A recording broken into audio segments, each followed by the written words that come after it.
Today's recipe calls for chicken. I'm going to show you how to make the easiest dinner ever, also known as sheet tray chicken fajitas. They're super simple and very tasty. So with that said, let's get started. The first thing we need to do so we can start this super easy weeknight meal is preheat the baking cube, set the temp to 425 Fahrenheit or 218 Celsius. Next, grab a half sheet tray. We'll toss this in the oven while it's preheating. We'll do this so it becomes nice and hot. I'll explain more later on why we're doing this. Next, we need to prep our fajita veggies. Snag yourself 3 bell peppers. Use whatever colors of peppers you prefer. You'll cut the top and bottoms off each pepper so we can take the cores out. Make a single cut straight down one side of the pepper. Then slowly follow the curve of the veg on the inside with the blade of your knife to cut out the core and rib parts. If you do not feel comfortable doing this, after you cut the top off, pull the core and seeds out by hand. Grab a large-sized holding device for our goods. Cut the little bells skin side down into long strips of veggies. Achieve this by cutting them lengthwise. Shoot for pieces that are about 1/8 to 1/4 inch thickness. This size of thickness will give us veggies that will be nice and al dente after they've been cooked. For the tops and bottoms of the bell pepper, you can cut these the same way or just eat them as a snack. You might have to make large sections of bell pepper to make them more manageable to cut. Repeat the same process until everything has been cut. The next item we need to cut is 1 medium-sized yellow onion. Chop the top off, then cut the onion in half. Peel all the paper skins off. Once things are naked, cut the hairy root end off as well. Slice the onion in the same size sections as we did with the peppers, cutting from front to back. While you're doing that, suck up any salty tears that may be trying to escape from your eyes. When they've been sliced up, add them to the holding apparatus with the other veggies. Give the bowl of healthy stuff a quick mix up. Set those aside so we can move on to the protein portion. Collect 4 large to medium-sized chicken breasts. Should be around 1 pound 12 ounces or 811 grams worth of protein. Clean things up by cutting off any excess fat or parts that are undesirable. Now that things are all cleaned up, we need to flatten the chick out. This will help ensure we achieve an even cook for the best end product. Using some type of protective layer, fully cover the meats. Use your favorite smashing device for the task to flatten things out. You'll notice the chicken is thicker on one side, then tapers to be thinner. We need to flatten the thick side to match the rest of the chicken breast. Use a light to medium force when you're doing this. To ensure you achieve the proper amount of flatness, give it the visual test or the feel test to check if it's even all the way across. Now that all of our goods are the same height, we need to cut things into strips. Do this by cutting them into sections that are a 1/2 inch thick and 2 to 3 inches long. This will give us nice sized pieces and will help keep them juicy and tender. Using a boning knife for this task will make it way easier compared to a chef's knife. If you don't have one, pick up a cheap one or just use whatever you have on hand. After you've cut everything into strips, set it aside and give your work area and hands a good clean/wash. Back to our bowl of veggies. Make it rain 3 teaspoons of a neutral tasting oil that has a high smoke point. Mix everything up to coat the goods in the liquid fat we just added. Ensure all the vegetables have been coated in a little bit of oil. Make it hail a few fat pinches of coarse ground kosher salt. Don't be afraid to give it a taste test to adjust the seasoning as needed. The next thing we need to do is make our spice mix for our chicken. Grab all your favorite spices, which means use whatever you want for this. Using a small bowl, add 1 tablespoon granulated onion, 1 tablespoon granulated garlic, 1/4 teaspoon cumin, 1/4 teaspoon chili powder, 1/4 teaspoon cayenne pepper, and lastly, add in 1 teaspoon dried oregano. Give everything a mixer to combine all the spices into one dusty mess. Taste test your spice mix and adjust the flavor profile as needed. Bring the bowl of chicken back into the camera frame. Add in 3 teaspoons of a neutral tasting oil that has a high smoke point. Get your hand dirty to move the chicken around to coat the protein in the oil. Ensure everything has been coated. When that's been achieved, sprinkle the chick with some fat pinches of coarse ground kosher salt. After that's occurred, sprinkle the seasonings into the bowl. Add about half, then give it a mix up, then follow it up with the rest. After all the spices have been added, zest in 1 small lime into the bowl. Avoid zesting the white part, it's known as the pith and it's bitter in taste. After it's been zested, juice half of the lime into the bowl of chicken. I recommend doing this at the beginning, right after you add the oil, but I totally forgot, so do this before you add the spices. Also, add a few drops of the lime juice to the bowl of veg. Once all the juice and zest has been mixed up, we can start cooking the goodness. Pull the hot half tray out of the oven. First, add the veggies to the hot tray. We want the veggies down first, this way if things burn, it'll be this, not our expensive protein.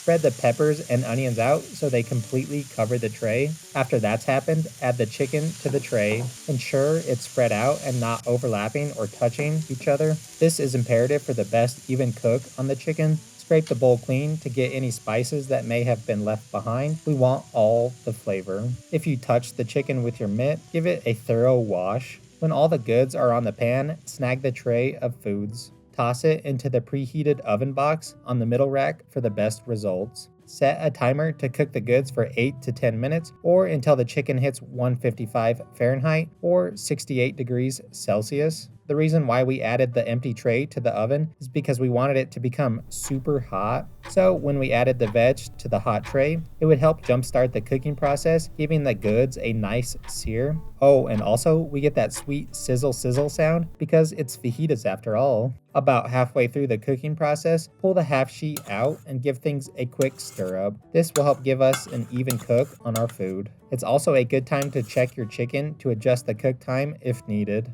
After the mixer, toss it back into the fiery box to allow it to finish cooking. When the buzzer rings, pull the hunk of metal out of the oven. Temp the chicken in the thickest part with an instant read thermometer. Once again, if it hits 155 Fahrenheit or 68 degrees Celsius, then you know things have been fully cooked. Take it out of the heat and allow the chicken to rest for around 6 to 7 minutes. While that's doing its thing, we can prep our tortillas. Use roughly 10 to 15 mini-sized street flour torts. Wrap them bad boys in some tinfoil and then toss them into our hot oven. We are simply warming them up, so they do not need to be in the hot oven for very long. Set a timer for these to warm up for about 5 to 6 minutes. While that's happening, we can prep our little toppings for our easy chicken fajitas. Oh man, so much multitasking. This is some tough work. Anyways, use whatever accoutrements that you would like. I'm going with some sliced avocado because it's simply the best. Cut the avo in half. Use half or all of it if you would like. Make little sections of this healthy fat with a knife.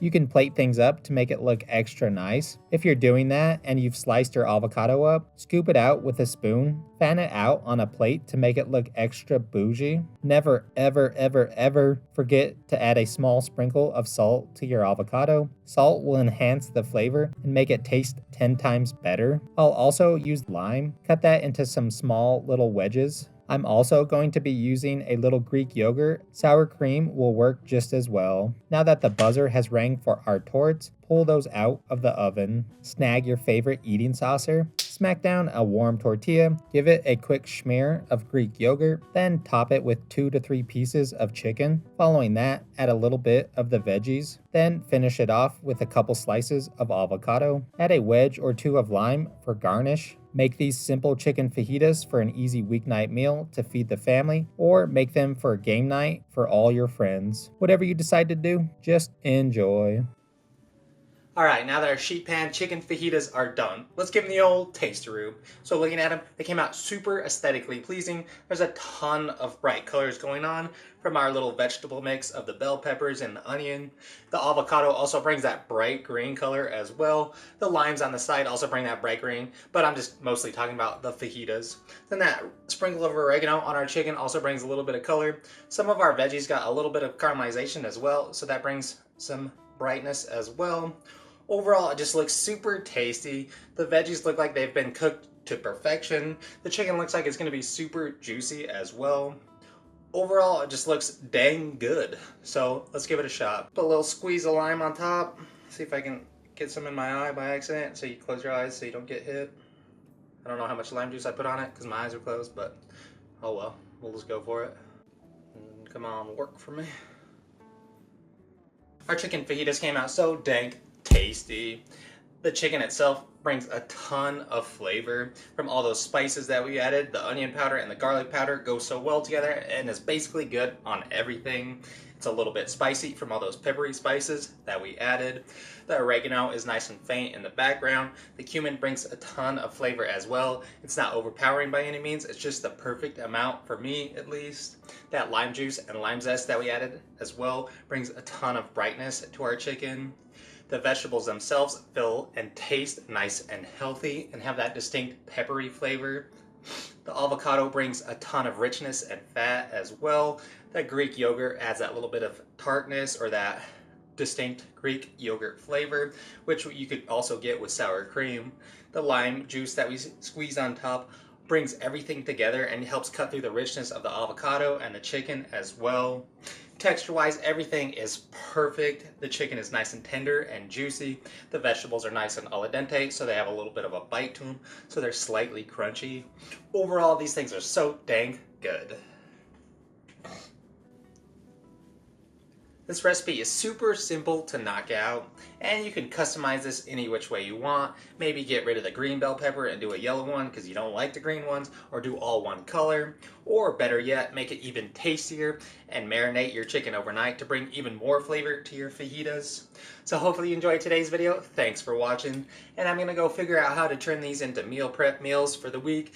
Maybe do like a fajita rice bowl or something, which sounds pretty good. So I'm gonna go do that, and we'll see you on the next one. And chicken fajita, I was about to say tacos. They're not tacos. It's super tasty. The veggies look like they're gonna be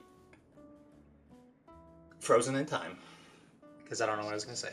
All those spices on it, all those spices, are a match made in heaven, and are basically,